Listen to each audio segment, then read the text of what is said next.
It's 5:02, and I am true to my word. We are all true to our word here at Pitzer College, for better or for worse. I just wanted to say welcome to everyone, and I want to thank everyone for being here today. So my name is Susan Phillips. I'm an associate dean and a professor of environmental analysis, and I've taught at Pitzer for the last 18 years. And I'm so pleased to have with me today this wonderful group of colleagues to be in conversation with you. And they're going to present about their classes and their thoughts for next semester. So the plan is I'll do a kind of brief introduction, and then they'll each talk about their classes and ideas for about 5 or 7 minutes or so, and then we'll go through the Q&A. So what I want to urge everyone to do is feel free to use both the chat and the Q&A. We're going to be monitoring both. We're going to be saving both so that if we don't get to your questions, we can respond to them later.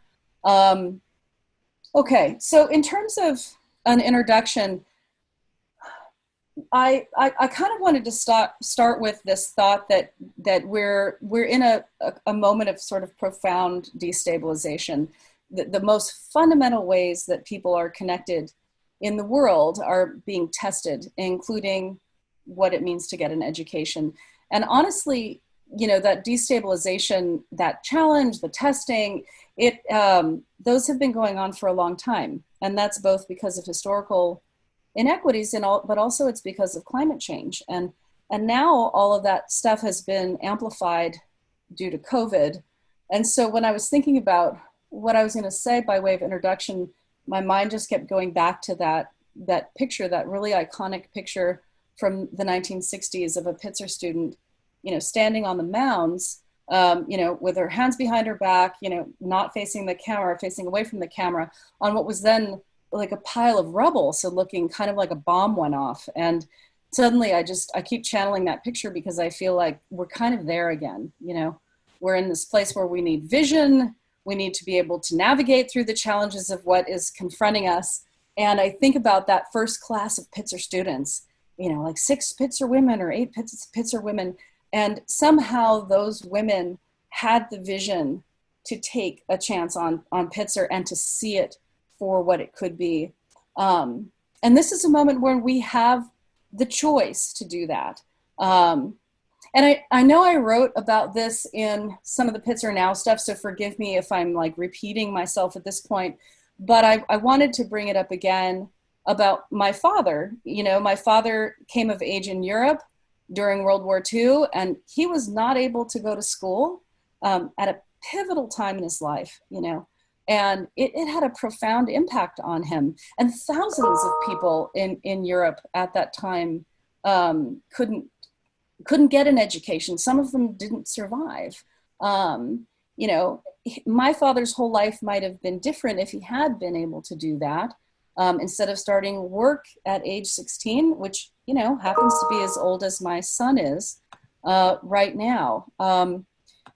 And I think that I've been thinking a lot about how lucky we are to have this choice. You know, we have the technology that allows us to overcome challenges like that, to continue to educate one another. And my sense is that in order to get through this time, we need each other right now if we're going to figure out how to move forward, given all that is coming together in this moment. So you not only have COVID, you not only have the ongoing issues of climate change, but you have continual lethal policing, racialized violence. You know, one of the most important elections, if not the most important election in US history, and an unprecedented social movement in the United States for racial justice. And all of those things are coming together this fall. So I think, you know, we need our community right now in order to fight for change and in order to learn to navigate what it is that is coming. We need our people right now. And as faculty, you know, students are our people. So I want you to imagine 80 plus PhDs, all of whom are passionate about teaching, trying to figure out how they're going to restructure their classes, not only to meet the challenges of this new semester or to address the shortfalls of the spring, but to utilize the opportunities that the digital landscape gives us to do what we do best, which is to connect with our students, to put ideas together in new ways, to bring in an array of opportunities, speakers, and so forth, to deepen our work with our community partners, and basically to create a stellar, small-scale education that Pitzer has always been known for, and with so many wonderful things in store. Over the next couple of days, we're having faculty office hours. This started today, meaning that anyone with a question can drop by to any of those sessions, and I'll put that in the link in the chat for you once I stop talking. We also have 2 additional sessions in addition to this one this week. Tomorrow's is all about the amazing opportunities we will have for community and civic engagement. This is our work with community partners, with the elections, with prison education, our work in activism and organizing. None of that is stopping. In fact, we're ramping it up to new levels, given all that is going on. And then Friday's panel is going to be more about praxis, media studies, photography, art, lab sciences. How are you going to do those things from your living room? And this one today is about general education, life in the classroom in the fall. And I'm pleased to introduce Professors Michelle Berenfeld from Classics, Darin Brown from Psychology, Carmen Fought from Linguistics, Maya Federman from Economics, Jemma Lorenat in Math, and Andre Wakefield from History. As I said before, each professor will speak for about 5 to 7 minutes about their upcoming teaching at Pitzer and about why this fall is important to them. And we'll have a Q&A following the presentation. So without further ado, I'm going to turn it over to Michelle Berenfeld. Hi everyone. Hello, Facebook people. I'm not on Facebook. I'm Michelle Berenfeld, as Susan said, and I've been teaching at Pitzer for about 10 years, though I went on leave for 2 years, and this past year was my first year back, so that was exciting. I'm an archaeologist, and I am in the Classics field group because I work on the ancient Mediterranean, that is the ancient Greeks and Romans.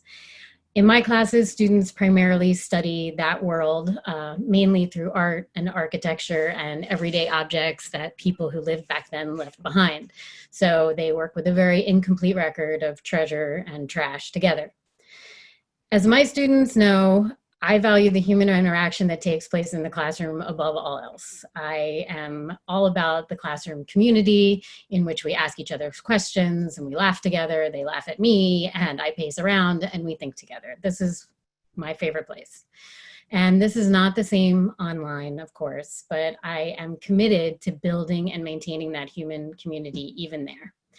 And what will this mean? I have lots of detailed thoughts, which I can answer questions about at the end, but broadly speaking, it means spending online time together as a whole class, of course, but also in smaller groups and one-on-one. I plan to talk to all of my students individually. I will get to know all of my students as I always do, and I will help them get to know each other as I always do. And I still want to build those relationships that allows me to continue to support them outside the classroom and for years into the future. That's part of my job and still is. The way I see it, even though it's not what we wanted, these next few months are to me an opportunity to learn, to get smarter, to express ourselves more clearly, to make connections more creatively, to be better able to assess and evaluate the vast amounts of visual and written information that we encounter every day. We are not saving lives, though some of us one day will go on to do so as a result of this education, but I do firmly believe we'll be doing something important. And after all these months of home and since spring ended, I am honestly looking forward to Zoom classes. I never thought I'd say such a thing, but unlike Zoom meetings and conference calls and even Zoom cocktail hour, Zoom classes are not all about the virus. They're not all about logistics or whether you're able to get toilet paper or listening to your friends rant about politics or anything else. They're opportunities to actually talk about a subject and to think about things outside your immediate daily life and your struggles. And it can be actually quite freeing and can help you think more clearly about all sorts of things. That's been my experience. This can seem like more true of my subject than others, as it seems fairly remote, but it's not as remote as you might think. The ancient Greeks and Romans are very much a part of our present. The idea of the Greeks and Romans especially plays a huge role in modern conceptions of politics, identity, and beauty, and other things. They come up all the time. And once you start noticing it, you never stop, especially if you're in my classes, because I'll keep sending you emails when they're in the news. But I give students the tools and information and skills they need to understand the ancient world on its own terms, as well as the role it plays in the modern one. This includes how the ancient world is constructed by the modern one, which is sometimes very problematic. The study of the past always includes understanding how history has been and is being written now, and therefore has direct bearing on the present. This has been made abundantly clear in the pandemic. People are searching the past for answers as avidly as they ever have. It has also become clear in the pandemic that art and beauty are not luxuries, but necessities. Where have we all turned to for solace, to release from stress, to help us understand what happens around us? Books, movies, art. What do we miss almost as much as we miss hugging our friends and sharing food with them? Performances, theater, music, live and spontaneous art. Science is, of course, extraordinarily important right now. And as I said, we are making scientists of the future at Pitzer.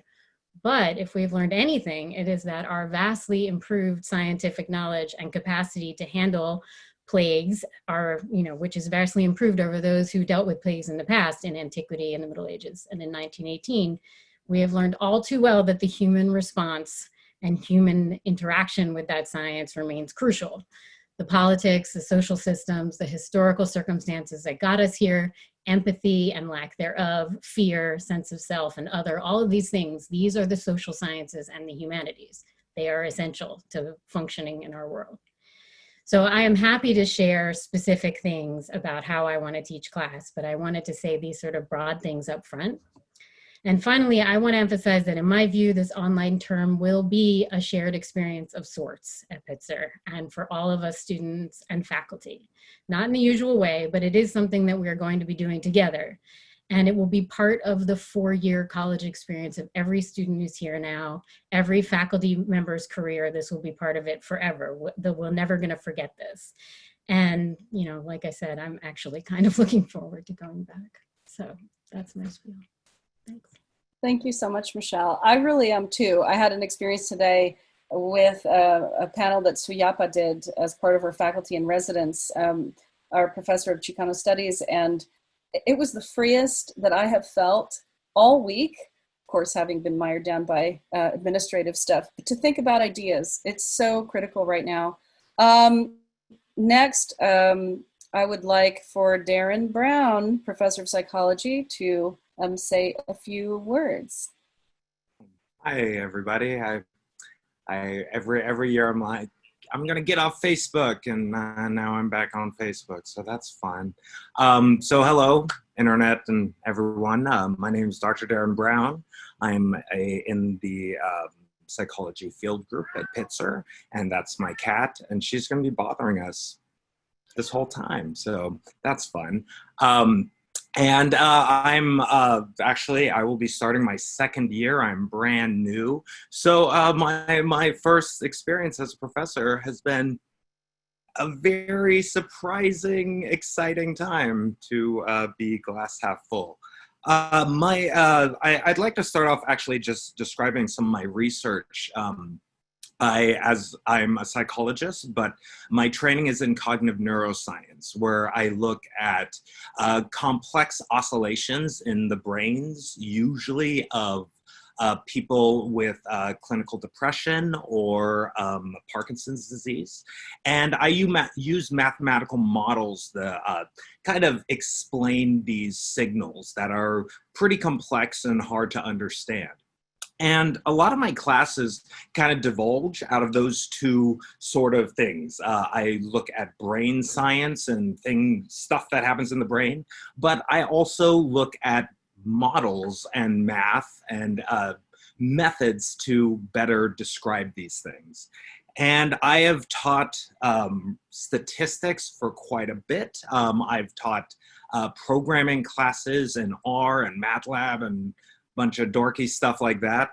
But moving onto Zoom has actually been, as has been said now twice, rather freeing in allowing me to sort of shift the way I teach my classes to be more personal with people, to actually see what each student is doing on their computers and whatnot, to get a better gauge of where each person is. So although this has been so trying and so, well, I'm new, so maybe it's not that trying, I don't know, but it has really allowed me to question some of my long-held shibboleths, I guess, that I've held for teaching, and to kind of change things up. How do I feel about exams? How do I feel about assignments? What am I actually trying to get out of these things? And this is great to start at the beginning of my career and already throw the baby out with the bathwater. I'm ready to kind of start over and really rethink these things. So this coming semester, I'll be teaching a statistics class for psychology majors. And in this class, we do all sorts of things. We do, to the chagrin of many a student, we do mathematical computations, handwritten computations for statistics. But then we move on to learning how to do these stats for computer programming, SPSS and R. And why that's really important, and one of the main features of that class, is to be able to be a good consumer of data. Data is really important. The way that especially the media seems to present data can be incredibly misleading. And so one of the hallmarks of my class is you walk out and you are able to, well, what I say is you're able to be a jerk. You're able to start questioning everything that comes down the pipeline, because sometimes information is used, especially recently, and especially on social media, to change the way that you think. And so being a critical thinker is a main staple of my class. And that leads us to another class I'll be teaching this coming fall, which is a first-year seminar, which is called Virtual You. And in this class, we're going to do a deep dive into social media and all the personalities and characteristics that we create to interact with people. And it's art, I guess, mimicking life, because we are stuck in Zoom. I live in Zoom now. So it'll be really fun to sit in a class, in a space that I'll create with some science studies and sociology and media studies. But honestly, the state that I create will be populated with the ideas of my students, because I don't really do social media. I don't know all the lingo. I just heard about what the term shipping meant, and I love it. But I am really excited to learn the rules and the boundaries and the parameters in these spaces that many students are far more literate than I am. So this is going to be a really exciting semester.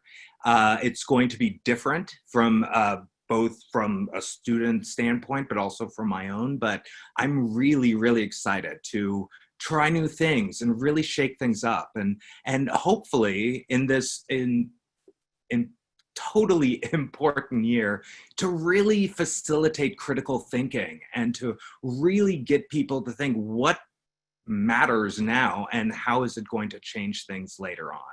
So that's what I have. If you have questions for me, please send me some Q&As. I'd love to answer them more direct. Thank you so much, Darren. That was fantastic. Carmen Fought from Linguistics.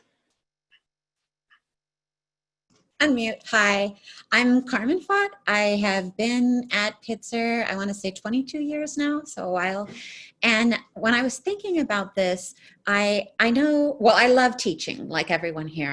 And like Michelle said, I love to go in the classroom and walk around and discuss things. And when we first started talking about taking the teaching online, I wasn't sure, like, oh, I don't know.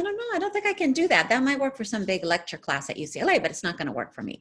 And what changed my mind was not teaching, because I was actually on leave in the spring, but being a student. So I took a class this summer. I took a workshop that was supposed to be a writing workshop out in the pine trees, a week-long workshop. And of course, they couldn't hold it in person. And rather than cancel it entirely, they went over to Zoom. And so we had this week-long workshop. And at the end, everyone was so bonded, and we agreed we were going to keep in touch. The last day, people were saying they didn't want the class to be over. Grown men were crying. I mean, not like big weeping, but, you know, tearing up a little bit. And then that's when the light dawned, and I was like, oh, okay. If this group of random people have nothing in common from across the country got to the end of a 1-week class like this, then me and my students are going to be fine. We're going to be fine. We can do this. And it reminded me of something that I probably should have been thinking about all along, which is it's not about the classroom. It doesn't matter if we're in the room or we're out on the mounds or wherever we are. It's not that makes things special here. It's, you know, all of us as teachers trying so hard to think, what are we going to do here? What are we going to be creative? There's all of that. There's the material that we teach, which is so relevant to social issues that are going on right now. Of course, language is relevant. There's the students, my students who I love so much, my Pitzer students who come with their enthusiasm and their joy and their questions and their super crazy out of the box ideas, which we need crazy right now. We definitely need crazy because it's a little crazy out there. And so there's all of that, and it's so great. But then there's this other thing, this like fourth thing that's really hard to describe, but it's the thing that happens when, let's say I'm teaching a class on bilingualism and I have a student who is the bilingual child of, let's say, Vietnamese immigrants, and they tell something about their story and how it relates to something we've been reading about. And another student says, that makes so much sense. A whole part of my life now makes sense that I didn't understand before. I see it in a different perspective after what you said. That thing, that's the thing. I can't put quite a name on it, but that's the thing that's special about what we do. Do I think Harvard University does some things better than us? Absolutely. Do I think your local community college can give you some of what we can give you? Absolutely. But that thing that I'm talking about, no one does it better than Pitzer. I swear, no one. I would stake my life on that. That's the thing we do. And I think that's critically important right now. I could feel for myself over the summer that I was so overwhelmed by what was going on in the world, so stressed, so overwhelmed and disoriented. And I would go to my class with the other writers and see them, and we'd connect and we'd talk. And I looked forward to it every time. And for that period, while I was there, I wasn't thinking about anything else. I was like safe, kind of. So that's kind of what I want to do for the fall. I understand why people might think, oh, well, maybe I'll just take this semester off. I think it's the worst semester to take off. More than any other one where it might not matter as much, this is the one where I think we need our students to be with us because we can do something for them. We can give them that thing that I got for myself over the summer, you know, and not just for them, for me. You know, I go into the classroom and I can be in the worst mood ever, and my students lift me up. That's what I want to bring. Right? That's what I'm promising to the students. And we can talk more about language and the specifics and the content and how we're going to deliver it and how hard we've worked. We can talk about all of that. But that's what I want you to know that we are going to try and give you, okay? It's going to be like a little life raft. It's going to be a place where you can come and we can talk about all the stuff that's going on and we can understand it in a new way. We can talk about language and how it relates to coronavirus and everything. We can do that. But it can also be a place where whatever else is going on in your life, you can put it down and you can be with people who are compassionate, which there's no one more compassionate than my students, who are thoughtful, who are thinking about the same things you are, who have the same sense of humor you do, who have the same openness to new ideas, the same craziness that you do. You bring all of that to the classroom and we're going to lift you up. We're going to be a little life raft. You come and I'm going to make a little safe space for you. And not just me, like your peers. The students all get together. They're so good at listening to each other, taking care of each other. We're all going to get together. And while we're in that space, we're going to hold up that little life raft for each other so that we can take a break from all the craziness. And so we can be together in community and in a place that feels safe and exchange our ideas, talk about whatever we need to talk about, save space for whatever we need to talk about, but just be together in that community way. I honestly don't think you can find it anywhere like you can at Pitzer. And at least for me, I'm committed to doing it. And also, like Darren said, you know, I'm here if you want to ask questions. My social life has been very limited, which I'm very sad about, but it means that I have more free time than I usually do. So even after this, if you want to send me an email, you can find my email on the website. Ask me questions. I'm loving to hear from you. And thank you for being here today. Thank you so much. Mwah. That's it. Thanks so much, Carmen. That was, yeah, thank you for that. that firsthand experience is just amazing. Maya Federman from economics will speak next. Hi, so I'm Maya Federman, just like Carmen. I've been here 22 years, and also just like Carmen, I was not teaching last semester. I was on sabbatical leave. I'm an economist. My specialty is labor economics and education economics. So I actually think a lot about college and the classroom in addition to being a college teacher. What I want to talk to you guys about is, it'll be economics, sorry, but what I want to talk about is what I think is most important about teaching economics and how that illustrates the difference between our remote program, and online. Because prior to this, a lot of people at a lot of especially larger institutions learned economics online, right? So the way you learn economics the right way is you learn by doing.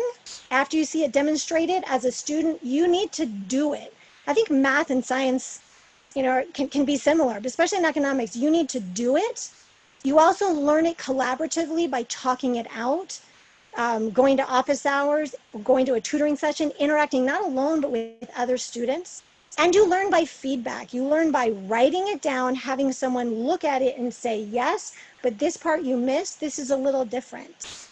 So I kind of want to share, which is sort of ironic in this new, online world, my colleagues and I are pretty old school. I was checking in with them because we ended up planning together. We write on the board. We use chalk, right? I give homeworks, problem sets that are deep, probably like a lot of problem solving. And my students write them out on a piece of paper. And I respond with a pen on the piece of paper, right? And it sounds like not a lot, but it is so different than a lot of the ways economics is taught elsewhere, where it's all multiple choice, right? Which either means you're not going to learn it very deeply, or it's going to be kind of random, whether you get the right A or B. You don't get that feedback about really being able to push yourself. And that is so important, as is that collaboration of learning. And in fact, one of my former tutors, who I'm hoping to have come back and help me out, was talking about, how much she really saw students really make friendships and form friendships in those tutoring sessions, or getting to know each other. And that is so valuable at Pitzer College, other small schools, but I don't think it's done at larger institutions. It's just not. So we were left with, how do we recreate that? We can recreate that in the remote environment, right? We're still going to show you how to do things using a pen, right? My students are still going to write their homeworks on a piece of paper, and I'm going to respond on it with a pen, right? Which, I don't know if you can tell that is a lot, but it is a lot. It is learning by doing. And so that's the thing that I'm happy, I'm excited that I figured out how to do that, because I want to preserve what we do, because I think what we do is the best way to be challenged and learn in economics. I think that's true in a lot of other fields. I want to comment on the feedback. At a small place like Pitzer College, when you write a paper, you're going to get feedback, not just on the ideas, but on maybe how to write the paper better. Right? In a lot of institutions, I've been seeing it with my son, you don't always get the feedback. He's in high school. And I'm like, well, where's the feedback for the learning, right? And so I really want to preserve that. And that's one thing I really wanted to highlight. But in the process of preserving it, there's some more freeing parts and some new innovations we've come up with. So yes, if there was something really hard in one of my colleagues' econometrics class, you can go back and you can rewatch it, right? What I'm most excited about is it is so easy to bring back alums. So in addition to having our more traditional, I should have said, I teach principles of microeconomics. I love to teach the intro. I'll do it again and again, right? And I can bring back more senior students. I can bring back alums. And, if they only have 20 minutes to spare, they just get right on. And so there's so many more opportunities for connection that I just never thought of before, right? So I'm looking forward to getting to spend a lot more discussion time with students, and a lot more connecting them with other people. And again, what I think is the big challenge, I think we're going to be able to do it. We're going to be able to bring back senior students, alums. I'm really excited about it. But the one thing that I think, from what I heard, that was missing in spring in certain subjects like math and econ and science, were those learning communities. The students spoke about it. And so that's a thing also that I think is so crucial in a small environment. And also that we are going to be able to recreate, I have faith. And I just think it's really, really important. So it's a little bit of a nitty gritty, but I wanted people to see that that's what's different. That's when everyone else is talking about the interaction and the individualized approach at Pitzer. That is so important when you're learning, even things like economics or science, or especially when you're learning things like economics and science. That is so important. So I'll leave you guys with that. Oh, and again, reach out. I'm having my Zoom office hours tomorrow. I think there's a lot of them. I really encourage people to come to those. Yeah, and those Zoom office hours are not just for students. Your parents can drop in too. Absolutely, so yes. We just want to have the conversation. I mean, I feel like what we've been dealing with is everyone is in a vacuum of information. They don't know what we're doing. So we're trying to share what we're doing, and we've been working together very closely to make all of this happen. There's a number of questions coming through on the Q&A. I encourage people to do that. I've addressed some of them already, but please feel free to keep writing and typing them in, and we'll get to them as we go, and possibly in the Q&A. So thank you so much, Maya, for that. Jemma Lorenat from Math is next. Jemma, take it away. Hi, my name is Jemma Lorenat. I'm actually a historian of mathematics, but I teach in the mathematics field group. And I'm not going to be teaching history of math in the fall explicitly, but it will sneak into my classes. We are going to be talking about some old math as well as new math. But what I wanted to focus on for the next 4 minutes or so was the amplified importance of mathematical literacy in this current moment, and this has been brought up to some extent already. And I have some visualizations to share. So let me just share my screen. I have a lot of tabs open. Here we go. Is that okay? So I'm going to be teaching 2 courses this fall, and one is a pre-calculus calculus hybrid course, and the other is a statistics for social justice course. So in my calculus course, we work with SIR models, susceptible, infected, and recovered models, to look at disease modeling. These are some of the programs I did last fall when I had no idea how relevant they would soon be. And it's very basic Python code that students worked on collaboratively to model the spread of infectious diseases. And I see this as a super empowering tool for the fall, that students can see how models are built, what all these terms that are all over the media mean. What does it mean to have herd immunity? What does that look like visually? What happens if I change certain parameters? How does that affect herd immunity? What happens if there's a quarantine of a certain extent? What happens if the infection period is longer or shorter? And these are super easy to change. I should say I teach students exactly as much coding as I know.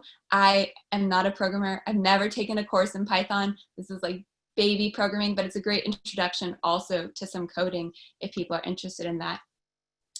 Another thing that's been all over the media are logarithmic curves and using logarithmic scales to display models. To understand what these do, you need to understand what the logarithmic function is and what that means and why we would want to represent exponential growth using a logarithmic curve. So we'll be talking about the value of logarithms, which is something that students, when they take pre-calculus in high school, rarely get a satisfying answer of why logarithms are useful. So here is from the New York Times, why logarithms are useful. In Introduction to Statistics, we're going to be talking about the role of sensitivity and specificity for tests, for disease tests, and what they have to do with conditional probability. So here's a headline, and then below, these are some notes from my handwritten solutions from a previous semester, but just showing that process of understanding what conditional probability is and how that informs information about false positives, false negatives, because that can be really counterintuitive. And so I want to, again, give these quantitative reasoning tools for students to reason through these concepts that we're just expected to know, but can actually be quite different than we think they are. And then finally, polling in statistics, we'll talk about simple random samples. How do polls work? Do they work? Can we approximate a simple random sample? My understanding is not really. We never really get there. And how can we apply, to what extent can we apply probability to understanding human behavior on a, with a really small sample size? This also is relevant to the census, which is ongoing and back in the news as well. So there's a lot that's going on now that demands a fair amount of quantitative literacy, and I'm super excited to be providing some of the tools towards that. And on top of that, a lot of K through 12 education is now online, and students aren't necessarily getting the quantitative support in that sphere. And so I'm hoping that my class can also have some outreach components to sharing the information we're developing in small, intimate groups to a group of students who are being largely underserviced at the current moment. That's all I have to say. Thank you so much, Jemma. Yeah, Jemma and I have talked about, you know, partly taking advantage of the breadth and spread of students. And that's, I think, one of the exciting things about next semester. We're not all going to be in Claremont. And so if you look at polling, if you look at politics, if you look at, you know, the need for tutoring, even, you know, for students to become involved in their local elementary schools doing some of that work, or, you know, how to think about politics, for example, in a more diverse range of you know, a sort of more diverse politically, you know, red states, blue states, you know, where everything comes together. All of those things we're trying to think about how we can leverage that. Okay, last but not least, we have Professor Andre Wakefield of history.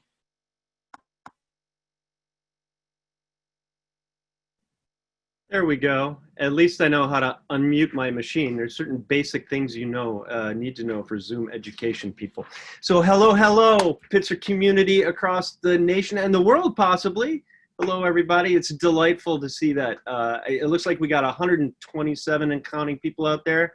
I'm glad each and every one you can be with that you can be with us today. I have to say, I feel more like a cheerleader now because I've listened to all my colleagues, and I have bad news for the dean. I'm taking a leave so that I can take all these other classes. I find them all super interesting, and I'm all fired up. Look, this is probably unkosher, but I'm going to start with a McAllister letter that I got from a high school student. And I got this letter, and it says, "Dear Eli, blah, blah, blah, McAllister College, blah, blah, blah, small classes, blah, blah, blah, civic engagement, blah, blah, blah, critical thinking, blah." And that is like the funniest, greatest opening line of any of these thousands of letters I've gotten pushing for people to go to small colleges. And it's funny because it's absolutely true. And what I mean by true is that the things that we do have become buzzwords that have become devalued in education. Now, everybody does critical thinking. Everybody does community engagement. Everybody does all these things. The University of Phoenix, you know, they do these things, supposedly, right?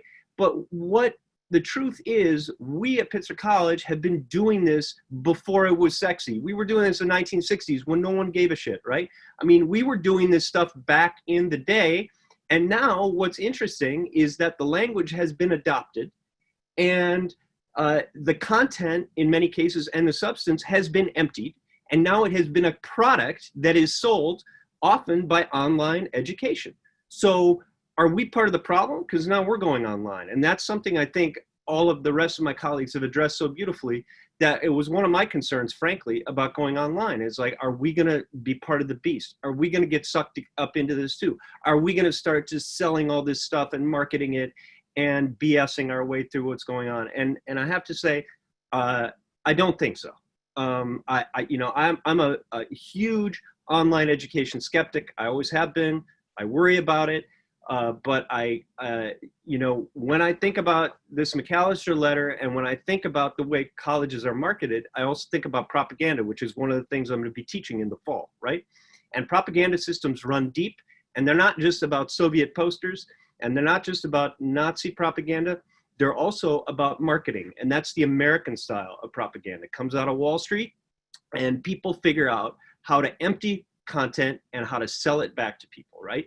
And that is that's what's happening to us, is what's happening to everybody in the online education market. And so when we talk about propaganda, we're going to talk about ourselves. We're not going to talk about something out there. We're not just going to talk about something that happened in the 1940s or the 1930s. We will do that too, but we're going to put it in the context of what's happening to us in the here and now. We make propaganda existential. We make it about you, right?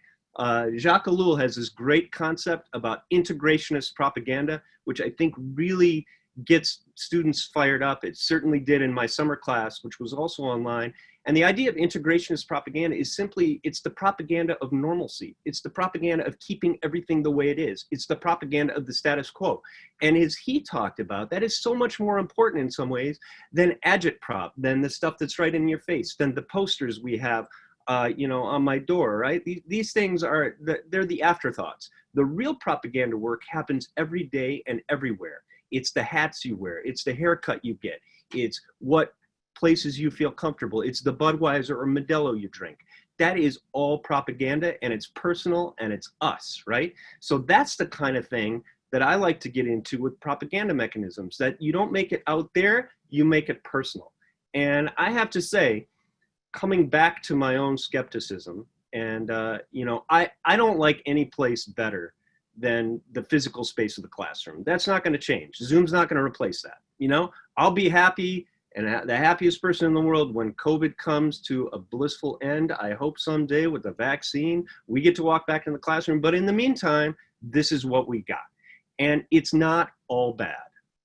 Mea culpa, right? I was a total Zoom skeptic, but I tell you what, that summer class I had with those 18 students from all over the world, they were fantastic. And so the last thing I'd leave you with is the reason to come back is not the professors all the time. It's the physical environment of the classroom. It's the solidarity of your fellow students. I can teach the same class to two different groups of people and have an entirely different experience. It's not just us, it's you. It's that group of students and the chemistry that's created and the community that you develop. And that can happen on Zoom. I saw it this summer. So welcome, be well, and let's Q&A, Susan. Let's go. Let's Q&A. I mean, I think you ask yourself during this session alone, how many times have I gotten goosebumps listening to you, you know, to my colleagues? How many times have I laughed? You know, I think that we can build these tremendous forms of connection in the classroom. It is what we do best, and I actually think that the professors, it's not just the professors, it is the students. And for us to think of not having students is like, okay, you might as well cut off my left arm. Like, we can't imagine Pitzer without, they're just, it's like severing a limb. So we absolutely, we want you with us during the struggle. This is going to be a wild adventure, and we're all going to be on it together. And if you don't do it, if you don't be on that adventure with us, you might be missing out on some amazing experiences. Okay, so we've got a number of questions. I have confessed that I've been typing furiously sometimes when my colleagues were talking. Oh my God. Hopefully that's a good thing, not a disrespectful thing. I've answered a number of questions talking more about how lab courses will be taught. Tune in on Friday. Email relevant faculty. Keck is having their own sort of session. A lot of people are concerned with non-Zoom formats, you know, different asynchronous. There's a difference between synchronous and asynchronous methods. And really I'm happy to have anybody weigh in on this who wants to. I think the philosophy at Pitzer is going to be to combine those, because we're trying, and synchronous meaning in the classroom, like we are now live, versus asynchronous, maybe some things that you're doing on your own, you know, film watching or exploring a virtual tour of Pompeii or whatever the case may be. And then we're going to try to, we have yet to have some of these conversations as an entire faculty, but encourage as many people as possible to understand the benefits of asynchronous methods, including recording what is happening. So for example, in this session today, so many people couldn't be here, and many of them are international students. And so we're recording this session so that people can then access this information. And I think that some of that work will need to happen in our classes as well. The open questions that we have: will classes still occur at uniform times and days, or will lectures be meeting individually scheduled? Michelle, you kind of mentioned doing both. So how are you thinking of approaching that? Well, my understanding is that the actual in-person online classes will be according to the schedule that has been decided, because otherwise chaos ensues. So if we say your class meets at 9:15, that's the only time we can try to count on you being in front of us live on Zoom.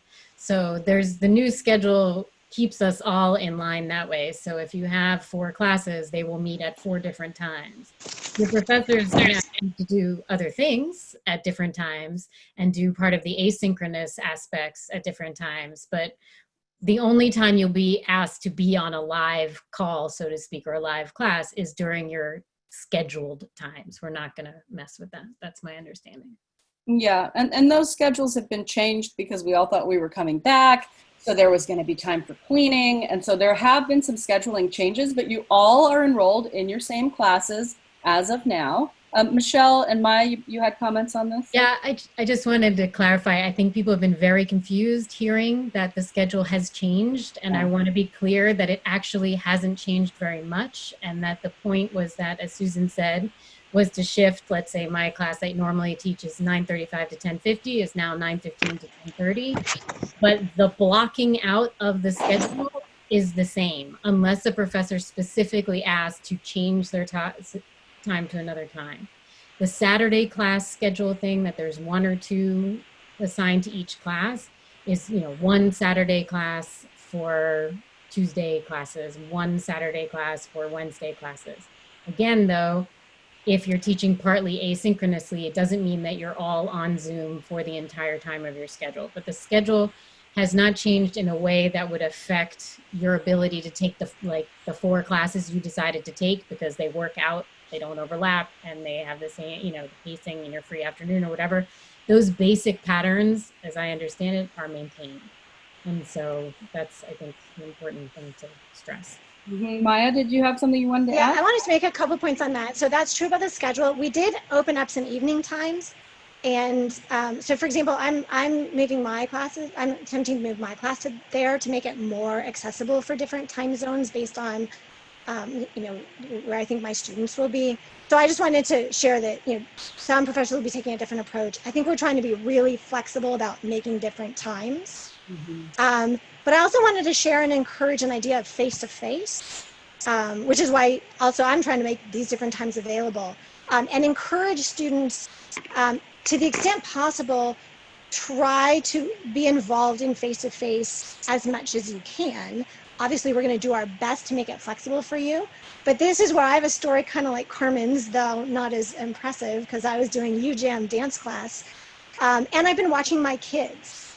And even though it is on Zoom, I'm amazed to see as soon as the face pops up with the PowerPoint, right, suddenly their body comes alive. I tried to do a UJAM class with someone that was recorded who was super enthusiastic, and I did a different one with someone who was live. And even though you can really not tell the difference, you really can, and it changes your engagement. So I just want to put a plug for the importance of face-to-face, but at the same time say that people, I think we're all working really hard to address different time zone issues, to make certain things at that core time and other things at different times to really make it accessible. But I think face-to-face is really valuable. I really do too. And there's probably 5 or 6 questions either from or about international students and how we're going to deal with that time zone difference. One of the reasons we scheduled this for 5 p.m. is is the ways that that can happen. Other, in terms of APAC countries, in terms of Europe, we have another challenge, but that challenge can be morning classes. I mean, basically we're asking students and professors to think together about what's going to work for you, because we don't want students to just watch a recorded lecture. Like, that is just not a way, if you have to do that. And the thing is, it's not all about international students. It's about students who might have jobs because their parents lost theirs. It's about students who might be doing elder care because someone is, who knows what's happening in their home. Maybe they're doing childcare. There's all kinds of equity issues even within the United States. And we're trying to keep in mind all of that. We want our education to be accessible and flexible so that every student who is a Pitzer College student can be with us, in meaningful ways in the classroom, okay? But not to overtax people so that they have to be in the classroom all the time. And they're like, oh my God, I had to work that day.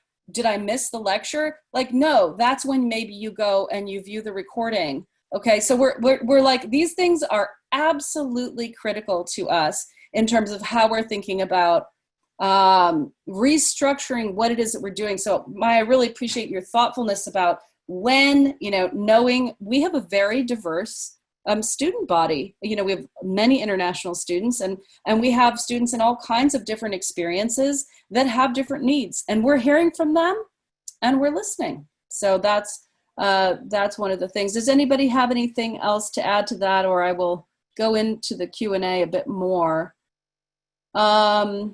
This is a great question here. How are you planning to alter courses in order to include more community building aspects in this time of extreme isolation?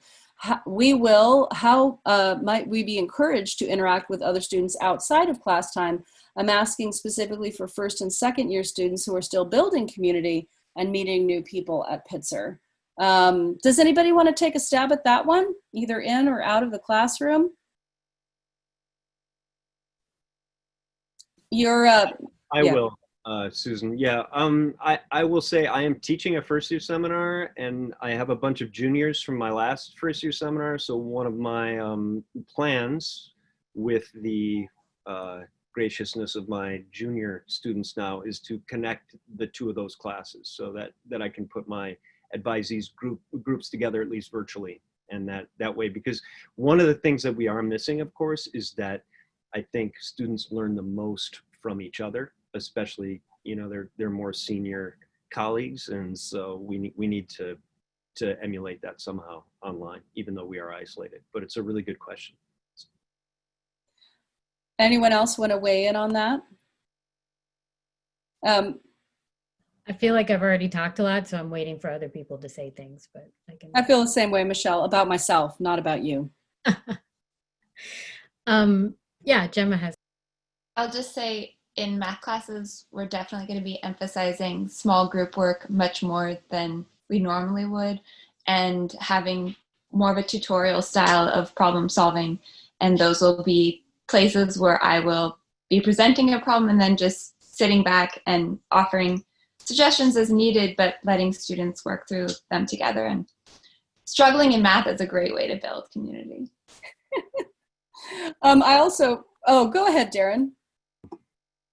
So I'll also be teaching a first year seminar, and since it has a lot to do with social media and connecting to people in various ways, I'm playing around with an idea, if I get permission from the other instructors for teaching FYS courses, to maybe create a pen pal system and rate how we feel about actually writing to other students in our, just connecting the old fashioned way of just pen pals, and see how that works.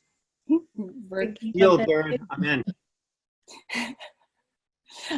The other thing is, I would encourage you, if you're curious about outside of the classroom experiences, one of the ways I think we've always connected and bonded our students is through community engagement, and through enabling opportunities for students to do meaningful work together. And so there's a couple things happening. One is the president is launching his racial justice initiative this coming semester, okay? So, and there's gonna be speaker series, there's gonna be a lot of opportunities and events. There will be new classes. probably related to that, or adjustments that are thematic.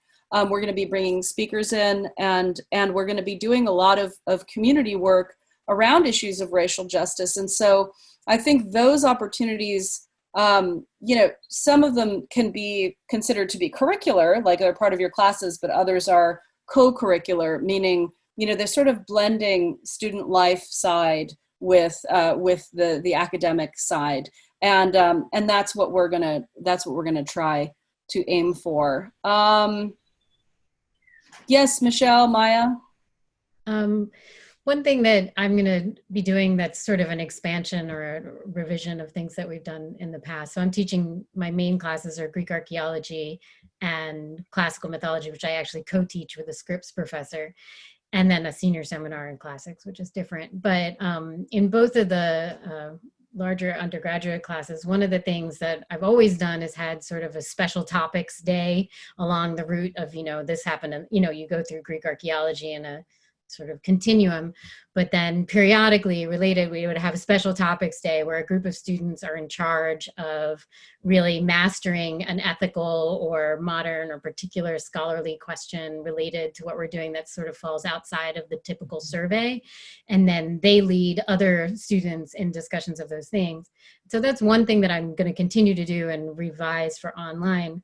But another thing that's been fun in the past, and I did a little in the spring, was trying to help students do more public-facing writing and analysis and production. So something I always, you know, I told you I write to my students when I see something that comes up about something from our class that comes up in the news, and I send them an email, and they know more about it than the average person as a result of our class.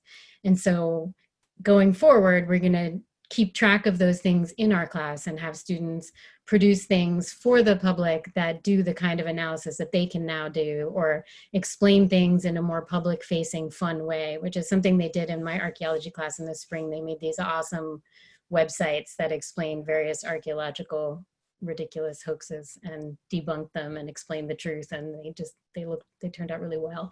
And those are all group projects, so things to get back to the community. These are things that the students work with each other on and really make decisions about, and then just kind of tell me what they're up to, which is great. We are 1 minute away from our closing. We're all going to turn into pumpkins in 1 minute.